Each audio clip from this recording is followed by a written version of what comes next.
morning. It's Lisa with Lisa Heal Yourself. So first, a bit of an update. So my family has been sick this last 2 weeks. I've had the kids home. I've cycled through the whole thing. We did test negative on the home kits. So I don't know, we could have had COVID. We might not have had it, but that's my update. That's where I've been. A lot has gone on in the world over the last 2 weeks. Mask mandates have been dropped in Ontario. There's a lot going on in Canada with the new agreement with the NDP and the Liberals, which gives the majority of the House, and which they will be passing a lot of laws through, particularly some of the censorship laws, which are labeled under the anti-hate speech, which is always a good thing, but censorship is not a great thing, and it can really, really hurt the country. So, things like this have been going on. We've been having a new wave of the virus sweep through. We also have the war escalating. We have inflation rising. We have the economy in trouble and food shortages on the way. So there's definitely a lot going on. But I think the thing that bothers me the most, and the thing I want to go over in this video today, is why, if we question science, why, if you question the official narrative, why, if you have questions, concerns in light of the mounting evidence about the V's, are you considered a conspiracy theorist? And why is it a bad thing to be questioning and asking questions and trying to get to the bottom or to try to find out truth? Why is that labeled as a far right wing who is racist, sexist, misogynist, transphobe, a redneck, is a gun lover, a Trump supporter, and anything else that you could think of as derogatory and negative? Why is questioning about the mounting evidence that we're seeing and things going on in the world, why are we not allowed to talk about it? Not being allowed to talk about it, not being able to have free speech is one of the worst things for science, is one of the worst things for advancement, is one of the worst things for all of us as human beings. Does questioning the V's, does questioning mandates, does having problems with some of these things make you racist, make you a transphobe, make you a gun-toting person who is a far-right domestic terrorist extremist? Absolutely not. How do I know that? Because I'm one of them. I'm just a regular old person who's a mom, who has kids, who just does normal things, who has abided by the law all my life, is just a normal person who has a different point of view. So are we going to criminalize people now and outcast them from society because they have questions or different points of view? Is that what's happening? Are we labeling them with a single term and canceling them? Has cancel culture really gotten to this point in our society? Is it okay to say, if you don't agree with me, if you don't agree with the science, if you don't agree with the narrative, then you're all of those terrible things? No, of course not. And to reduce people in this way is denying, burying your head in the sand, and shows an unwillingness to look at a problem from all angles, which is ultimately what needs to be done to get to the truth. So I'm not going to touch any of the V's or the COVID conspiracy theories. I'm not going to talk about the things that were once labeled as conspiracy theories and now are actual facts agreed on by science. I'm not going to highlight the things. I'll just give you one quick example, like that the vaccine can eliminate disease, that you won't transmit it, you can't catch it, and you can't spread it. So that was once held up as the pillar of truth, and now we know that's not truth. So now that's agreed upon in science. But once, had you said that, that would have got you kicked off of YouTube, kicked off of social media, outcasted, and looked down upon. Now it's truth. So there's many, many, many examples of those types of things surrounding this virus, but that's not what I want to touch on today. I want to touch on things from the past and reasons why people might be cautious, reasons why it's a good idea to investigate, reasons why science doesn't always hold up in the moment and it needs further investigation, reasons why doctors, governments, and other formalized institutions aren't always to be trusted. Let's go back and look at some actual facts from history that we can see and that might give an indication, since this happened past, could this be happening in the future? Could this be happening now? Is this something that's going on now that requires further look, further investigation, more talks, less censorship to get to the truth, based on things that have happened in the past that when we look back, we think are crazy? So around the mid 1880s, scientists and science learned to extract cocaine from the cocoa leaf. The pharmaceuticals and the science community rallied around cocaine, and it became one of the top and leading most popular and recommended remedies for things like fevers, coughs, headaches. So this was like a common remedy. And now today we know that cocaine can result in many long-term health risks, leaving the user addicted, unable to come off of it, risk of overdosing, heart attacks, so many things from cocaine, so many problems, long-term psychological and health damaging problems. They used to make toothache drops for babies, cough drops for children. And so now we know that one of the most lethal street drugs used to be recommended and marketed by doctors and pharmaceutical companies. Now you may be saying, yes, but that was way back in the 1880s. We could probably excuse that. Okay, let's look at the drug fen-phen, which was a popular drug in the 1990s for weight loss. It was marketed by big businesses, put on the shelves, even given out over the counter and by doctors to aid weight loss. So the FDA approved this drug, and that's when all the grave side effects started to pour in. And they finally had to pull it in 1999 with over 50,000 liability cases and serious damages to young women, teenagers, and they paid a massive $3.5 billion settlement to victims. Let's look at some other crazy things that we used to do. Doctors used to prescribe heroin. Yes, heroin for coughs. Back in the late 1880s, the drug came to the market, and it was marketed, believe it or not, towards children with sore throats, coughs, and colds. Left many children as addicts, obviously with harrowing side effects, and ultimately the FDA banned it. So it was actually the pharmaceutical company Bayer and we know Bayer today as the pharmaceutical company leading the way on promoting heroin as a safe and effective cure for coughs and colds. Okay, so let's look at the 1900s, around 1930s, 1940s, who decided that any kind of mental illness, from depression to anxiety, even pain conditions, should and could be treated with lobotomies. So let's just go back to that moment in history where we were being recommended this. We were being told that this was the answer.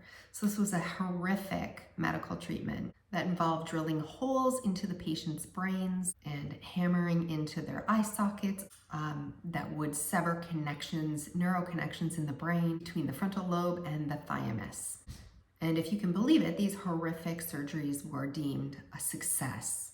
So these were often forced procedures. These often left patients spending the rest of their lives incapacitated and needing full-time care.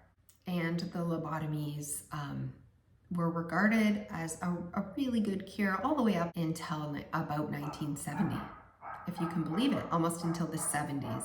So let's just look at something like cigarettes. We know that they were once doctor recommended. The media touted them as great for human health. They were even, during certain plagues and certain disease outbreaks, promoted to children and told to smoke them as a good disinfectant. This is no joke. So you can go look these things up. This is fact. This is what used to be promoted. So obviously we know in the 60s, 70s, everyone smoked. It was then that finally the US Surgeon General reported that cigarettes were lethal and began to label packages and urge people to stop smoking. We also recognize the addictive nature of it and contributing to lung cancer. But if you go back and look at the ads, even from the 50s and 60s, you'll see doctors recommending their favorite brands of cigarettes in the ads. So let's talk about radiation. We all know that radioactivity, radioactive waste, radiation is so bad for you. Science today shows that it's deadly and lethal. But back in the early 1900s, people thought that radioactivity was good for you. They developed things like radioactive pendants for people to wear, uranium and radioactive blankets for arthritis, creams and makeups for anti-aging cosmetics, radioactive water and drinks. So if you can believe that this was marketed and promoted and bought by the collective as being good for you. So it's good that we question these things, because look at some of the harmful things that have been done in the past that people needed to question. And back in the day when you questioned it, you might have been labeled a conspiracy theorist. Let's talk about bloodletting. Bloodletting was used by doctors, was recommended by the medical profession for things like pneumonia, colds, fevers, rheumatoid arthritis, headaches. Taking the blood out of people was going to cure you. This procedure dates far back to the early Egyptians, and then it persisted into modern medicine times all the way until the 19th century, which is absolutely insane that something so bad for you could go on so long throughout history and cause so much harm and even death to people. Okay, so this one's gonna blow your mind. Let's look at mercury. We all know that doctors, dentists, qualified people, and you might even have some if you are old enough, mercury amalgam fillings. They used mercury in many different products, and we now know mercury is so damaging for the brain, can cause so many life-threatening problems. But back in the 1500s, mercury was used specifically for the treatment of syphilis. And again, mercury has been used and put in other products even up until recent history. We know that it can make a person go crazy, lead to Alzheimer's, all kinds of brain-related disorders. It can cause stroke, heart attack, the list goes on. So let's look at LSD therapy. So everybody knows the drug LSD. Well, scientists and doctors recommended it as treatments in the 1950s, 1960s, and even 1970s to cure alcoholism, to cure criminal behavior, and to cure schizophrenia. So now that we know that LSD can contribute to all of those things, including give people schizophrenia, mess with their brain. Let's take a look back at cocaine for a minute. So cocaine, we know the side effects, and we used to put cocaine in the popular drink Coca-Cola. It was given to children. It was given to the general public just to drink. It was in cola. It was touted as a great addition to your healthy lifestyle. Obviously, Coca-Cola eventually had to take the cocaine out of Coca-Cola because we know it messes with your brain chemicals and your heart and can be fatal. So advertisers, doctors, it was promoted to use methamphetamine for weight loss. So if anybody knows the drug methamphetamines, it was recommended for those who eat too much, for those who are lethargic or tired all the time or depressed. It was touted as elevating mood and curbing cravings, and a really good solution for weight loss. So not to mention the fact that you can get majorly addicted like meth addicts and kill you. This is the advice that was once given out by science, once given out by doctors, once given out by people in lab coats. These needed to be questioned, these needed to be broken down, these needed to be looked at, and thank God the truth was brought forward. Things were pulled off the markets. So these are all things that happened that the general public bought hook, line, and sinker because we were sold a narrative that was obviously untrue. So at the beginning of the 20th century, patients who were suffering with syphilis were given malariotherapy. So for anyone who doesn't know what that is, it's mosquitoes who carry malaria, which is a deadly disease. We deliberately infected these individuals with malaria-ridden mosquitoes, which would make them so sick, caused fever, vomiting, diarrhea, and this was said to be a helpful treatment for syphilis. And of course, many of those patients died from malaria. I mean, looking back, some of the horrific things that were done by the medical industry through science back in history, it takes your breath away just looking back now. If you look back, this is considered modern medicine, but if you look back at some of the tools in ancient modern medicine that were used, they're like these big, thick iron apparatuses They look like torture devices, really, that were used. They're these gruesome medical looking devices that you could only imagine being used in torture chambers that were used for medical procedures. Things that they sliced into brains with, saws to amputate things, syringes, these great big, some of the medical tools, if you look them up of the past, are just, in fact, they used to take these huge, big syringes that our big ones don't even hold a candle to these, and inject mercury right into people to help cure them of syphilis, creating complete damage to people along the way. So doctors also had a habit, and still do, in some regards, have a habit of taking out organs from the human body for things that are so unnecessary. It started with things like appendix, tonsils, even the large intestine. A lot of doctors think that these things don't do anything. They're unnecessary. We don't know what they do, so therefore you don't need them. And so they would take them out preemptively. They would take them out as a precautionary so that, you don't get all these other diseases of the colon, of the throat, colds. And now we know that these organs in our human body that has evolved over millions and billions of years throughout history, that are actually useful. They actually do have functions. So even most recently, doctors believe, and a lot of them still believe that the appendix doesn't have a function, so it's fine to just pull it out so that you don't get appendicitis. But there's tons of new research showing that the appendix actually does have a function. It's home to a lot of good bacteria, but just because doctors don't know what the appendix does, obviously just means that we haven't figured it out yet. Obviously, it doesn't mean that it's not useful, so just get rid of it. Same with tonsils.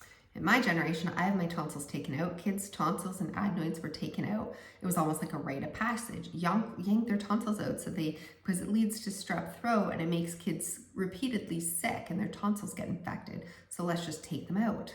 But now we know that they're there as a first line of defense to fight off infection, to help with respiratory diseases, and a lot of people whose tonsils are taken out now get asthma, so it can lead to more complicated respiratory diseases over time. But the tonsils and the adenoids are there as the first line of defense, and that's why they flare up. So removing them was never the answer. And once the procedure of the day, now doctors routinely and generally recommend against having children take their tonsils out. We now know that it's an important function to help the immune system, and it protects us against infection. If you look back in history, it was once promoted to just take out the large intestine because we don't know what it does. It really doesn't have a function, so just take it out. Like as if we know better than God, we know better than evolution. It boggles my mind that because we didn't know something at the time, therefore we just don't need it. We should just take it out. Things like gallbladders, things like the spleen, things like thyroid, the appendix, these are still routinely taken out. Even portions of your stomach and your intestine and your colon.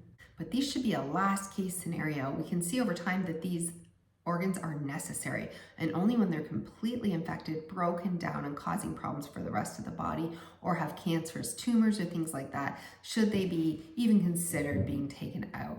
These organs have extremely important functions, and so taking them out as a precaution or when it's not deemed absolutely life-threateningly necessary is really playing God, even though we can live without some of these organs and the human body is adaptable by design. We never ever should take anything out or play God in that way without having a pretty good reason. So that brings us to other controversial things like circumcision, which is even still a sensitive question of debate in a lot of circles. It was originally done culturally over 6,000 years ago in a religious context, but then it became recommended by doctors around the world as a way to just keep that general area clean and prevent any urinary tract infections that could occur. So really, circumcising people, taking off the skin to prevent possible urinary tract infections, is still controversial, if you can believe that or not. It's painful. This brand new baby who's perfect and beautiful and God made and just comes out of you, who is absolutely going to be feeling the pain and feel traumatized in their first days of life. A lot of circumcisions are botched. They lead to infection and inflammation and pain themselves. And we now know that it is unnecessary because you can keep that area clean from urinary tract infections and other infections just fine if you do regular cleanliness and bathing. And so really unnecessary to do these kinds of procedures, but because it's wound up in religion and cultural expectations, it's still quite controversial. But it's not just procedures from the past that are just absolutely crazy. It's also some of the actual scientific pharmaceutical drugs. It's pharmaceutical drugs that the FDA has approved, gone out to the public, and then later found to be so harmful and they recall them, but the damage is done. So if anybody can remember the drug Vioxx, which the FDA approved in 1999 or 2000, so this is relatively recent history. Merck said that this is a really effective painkiller. It was sold worldwide, billions of dollars were made, the FDA approved it, and then we learned that many, and I don't have the numbers, patients died of heart attacks, strokes, and finally, I don't even think it was like until 2005 or 2007 even, that it was shown that like 88,000 Americans had heart attacks from Vioxx and 38,000 of them died. So in the end, Merck had to pay out close to $5 billion in lawsuits over its painkiller Vioxx, which was one of the largest drug settlements ever and proved fatal for users. Not to mention the withdrawal and the side effects from the addictive nature of the painkillers absolutely has ruined so many lives. And unfortunately, one of the things that happened with Vioxx is that Merck created this hit list, basically, against all doctors who dissented against this or spoke out against the drug. And they brought them down and sought to destroy the reputations of these doctors who were ultimately proved right. So it's not just Vioxx, it's many drugs are approved and then recalled. These are not conspiracy theories. These have been proven and pulled off and paid large settlements to these victims. So some of the worst drug recalls in history are drugs like DES, which was recalled in 1975 after 37 years on the market. It was prescribed mainly to prevent miscarriages. We discussed Fen-Phen earlier, which was recalled in 1997 after 24 years on the market. Again, it was prescribed as a weight loss drug. It was super popular in the 90s, and more than 50,000 victims have come forward and awarded over $14 billion in damages. We have the drug Seldane, which was pulled in 1997 after 13 years on the market. It was an antihistamine that was said to cause or help with allergies and allergy-related illnesses, but it caused cardiac arrhythmia and cardiac problems and heart attacks, many things in about 100 million people worldwide. And so that was also pulled off the market. We have something called PPA, which is phenylpropylamine, something like that. And it was recalled in the 2000s.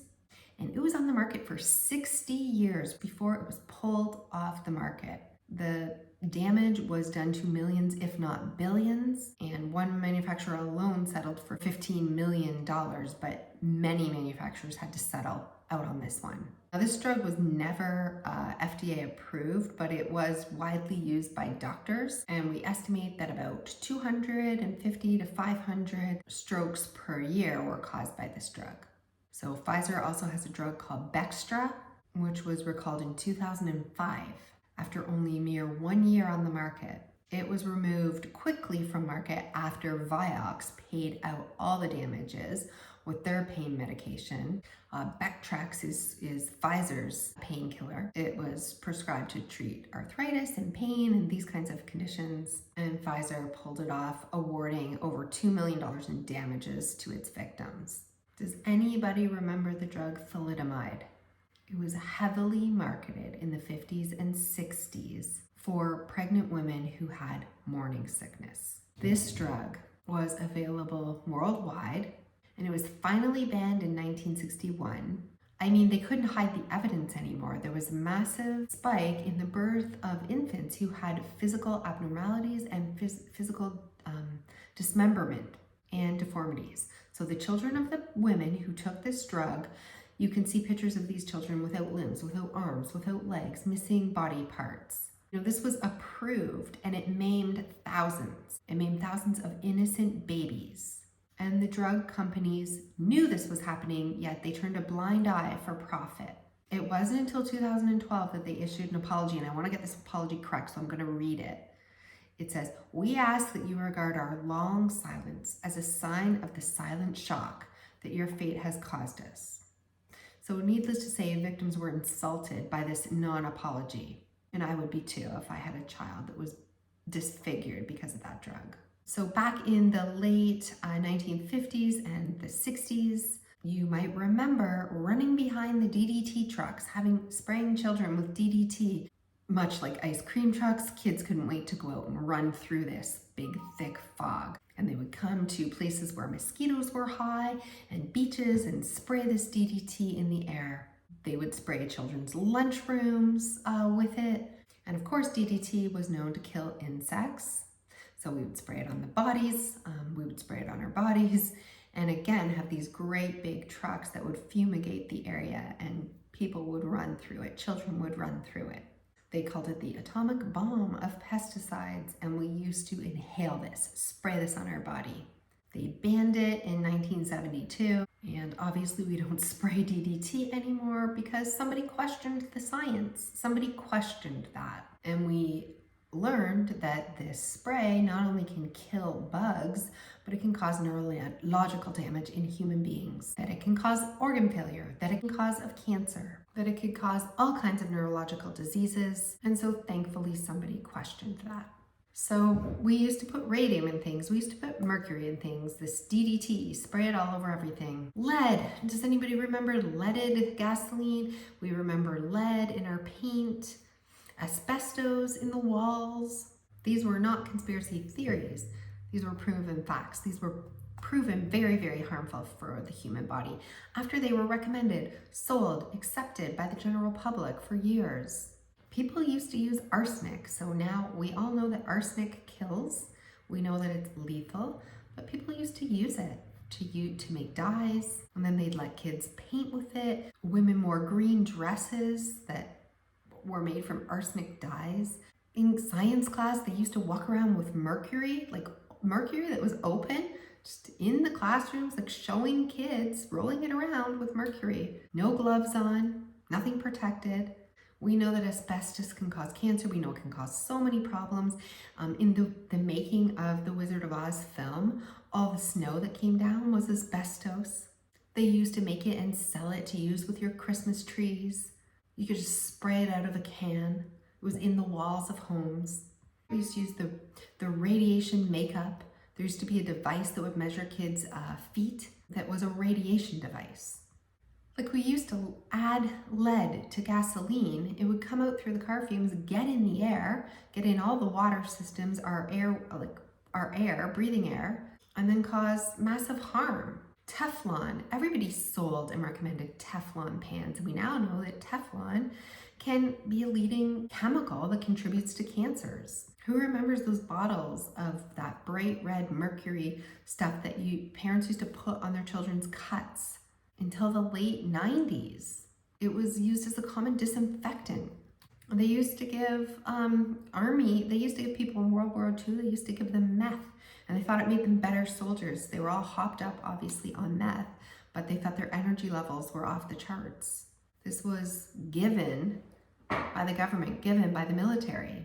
I couldn't make this stuff up if I tried. I'm sure this will be found to, all the evidence coming out with Bayer Monsanto now, and the glyphosate and everything that we spray across all of our crops, our vegetables, our fruit, everything that we if it's not labeled GMO free and organic, we're mass spraying with chemicals like glyphosate to kill weeds. Has been proven now to cause and is a link to things like cancer, and they've paid out damages, and the damages will be more. It gets into the food, it gets into the soil, it gets into the water. This is still used widely. People just go into the grocery store and expect our conventional food to be safe. Yet we're poisoning the water, we're poisoning the environment, our soils, our land, and this is definitely not going to be sustainable to be continuing to spray crops in this way moving forward. Does anybody remember the movie Erin Brockovich, right? Where she fought for the chemicals that were being put in Detroit in the water. And that was like a big movie, and people rallied behind Erin Brockovich after that. But before that, Erin Brockovich might have gotten locked up as a conspiracy theorist. She might have been, discredited for trying to prove that there were these harmful chemicals getting into the waterways. But thankfully, she persisted. She kept going. She proved what she knew was happening to be true, and she won her case, and it went on to be a big Hollywood movie that brought awareness to a problem that was swept under the rug for many. I mean, I feel like this video could go on forever because there's so many things that we once thought were great and we now know are horrific. Let's look back at the Salem witch trials. Who knows about the Salem witch trials? Some mass hysteria that took place in New England, Salem, New England, where they were afraid that there was witches. We know that witches aren't true. We know that demonic possession of these women is just not a thing. But yet mass hysteria and propaganda led to an entire region of people believing and trying to hunt down these witches, these poor women, a few of them young girls, and blamed them for being witches. They were often found guilty and chained in basements, tortured, humiliated in public. And I mean, this was one of the most horrific things that ever happened because of a mass hysteria that wasn't even true. Fear ripples, and it drives people to look for the enemy, to look for people who they can take it out on. And these women with the Salem witch hunts were innocently and wrongly jailed and harmed, and 24 of them died. They were taken to the middle of a square and hanged. Some stoned to death and crushed because they wouldn't admit to being guilty. Of course, this was way back in the early 1700s or the late 1600s. And then there was mass apologies and settlements for the victims of those families who, it was just a horrific time in history. And you might be thinking, yeah, well, that was so long ago. Well, let's look at something that happened right here in Canada. We know about the Indian residential schools. There's been a lot of talk in the recent years about these schools, residential schools. Aboriginal children were pulled from their homes, said that they were better off. They needed to pull these Aboriginal students out and send them away to these schools forcibly, under the pretense of doing good. And the public bought it. Yes, this is good. These children are better off. People rallied behind this, like, yes, this is a good thing. We're doing the right thing. These children are better off. So it's amazing how people can rationalize wrongdoing. We now know that testimonies from these schools show starvation. They show extensive physical and sexual abuse and many deaths. And we see the graves now. We're finding the graves of the children and the victims. It's said that there's up to 150,000 Canadian Aboriginals who were sent to these schools. There's no accurate records, but this was a crime against humanity that people let happen at the time.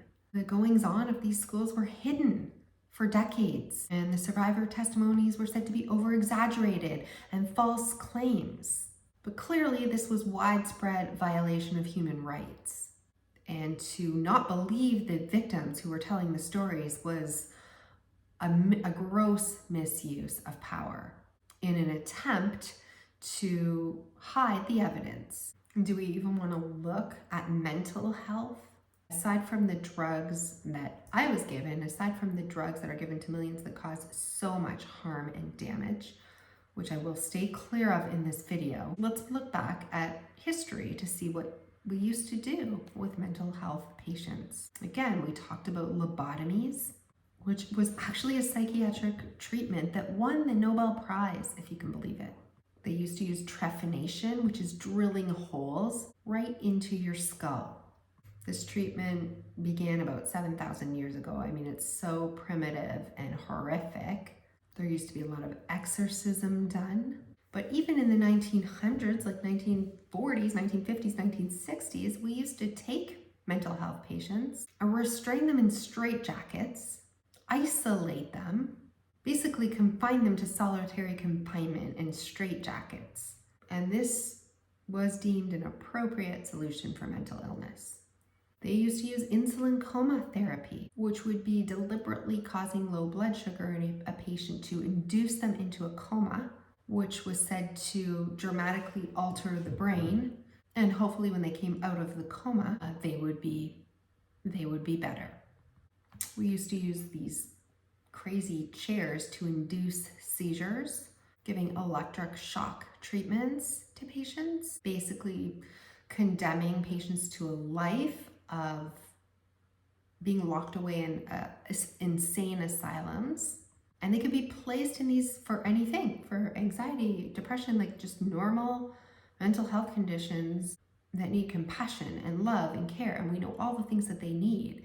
And we locked these people away in insane asylums. We stripped these patients of their rights, and the majority of the public stayed silent on this issue.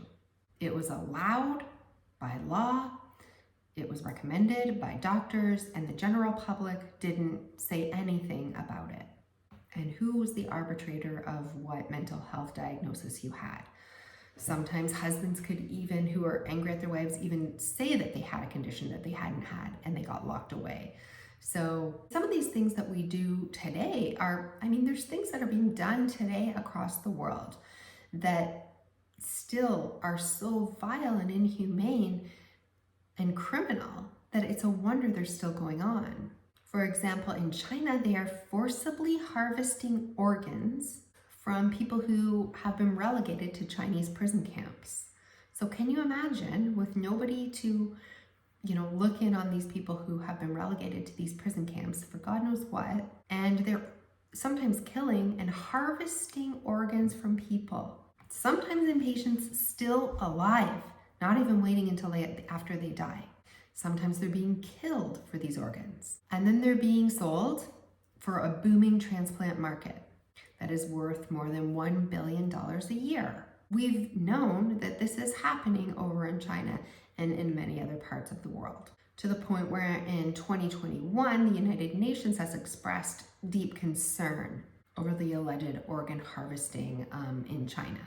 So this video has gone on way too long, but what I mean to say is we have a past all throughout history of doing crazy, vile, inhumane things, taking away civil rights, civil liberties, and forcing procedures that have once been deemed the leading cutting edge of science and accepted by mainstream. And then we find out that we were wrong. My question to you after this long video is, could that be the case now? Is it worth questioning? We already can see from the VAERS database how many injuries are coming in, how many deaths are happening. We see the cases of myocarditis. We see the healthy individuals, getting myocarditis, dropping dead of heart attacks. We're seeing death rates increase, not in relation to COVID, but the death rate overall. And so we must ask ourselves, what's going on? Why are we being censored? Why are we being silenced? When we have mainstream media being funded by the agencies, the governing bodies that are protecting and gaining monetarily, gaining financially and politically from something that they're putting out and now mandating. So mandating is completely different. Where it's taking it a step further from saying this is completely safe and effective and we don't want anyone to question it. And if you do, you're racist, misogynist. We started the video this way. It's crazy.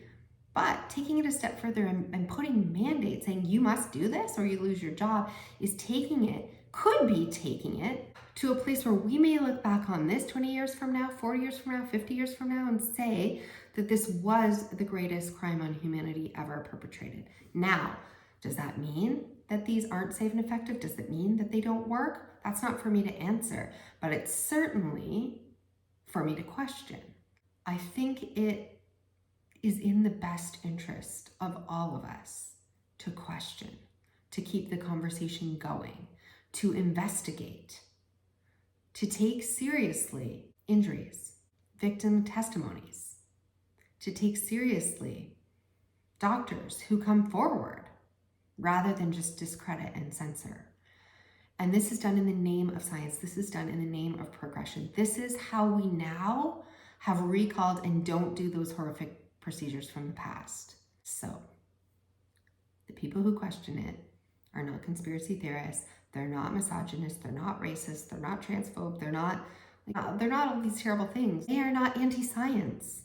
To get to a place where we are in this day and age, we're questioning, we're listening to patient testimonies, we're looking at different sides and numbers and hearing doctors' concerns. It makes you a conspiracy theorist and makes you shunned from society, could be looked upon, could be looked back 50 years from now thinking that is one of the craziest things that we did. Let's not make the mistakes again. Let's not make these same mistakes on such a grand scale, because this is being given to people all over the world. And if doctors are questioning it, if scientists are questioning it, if there's so many unanswered questions about this, we need to have the conversation, because it's on the biggest mass scale that the world has ever seen, because there has been no studies, because this is the study essentially as this goes through, and because history has shown us that we don't always get things right, and that financial gain is often put ahead of human life. And so I like to end on a message of hope. At least all the wrongs in the past have eventually, truth has eventually risen to the surface. I pray it won't take this long, and especially since it's on such a grand scale, to even have the conversation to really examine and protect human beings from possible harm, from possible damage, from possible human rights violations. I say possible because the verdict is still out on a lot of this stuff. It is coming in and it's being silenced, and that is wrong. I hope that this video will give you something to think about. I hope it will help you continue to question, continue to stay open, continue to look at things from all angles, including from victims, from anecdotal evidence, from doctors, scientists of all different backgrounds, and from just regular people who have opinions and voices and want to share their stories, who want to share their concerns. This is what it takes to get to the truth on something that is this big. And allowing people to make their own decisions is always paramount. Putting freedom of choice first is something that preserves civil liberties, preserves freedom, preserves our rights for the generations going forward. So I hope this video has been helpful. Give it a like, share it out, and I will be back in my next video to do a preparedness plan for everything going on in the world as inflation continues to rise and the economy and the dollar and all of the changing digital surveillance IDs and monetary coins are coming. Let's just talk about what we can do to prepare so that we don't lose everything that we've worked for. If the economy does in fact have a new world order, a switch up, a Great Depression, and possibly a Great Reset. So we're not making any claims that this is happening, but if in case something like that is to be unfolding, we're going to look at how we can prepare ourselves. So I hope you've enjoyed this video, and I'll see you in the next one.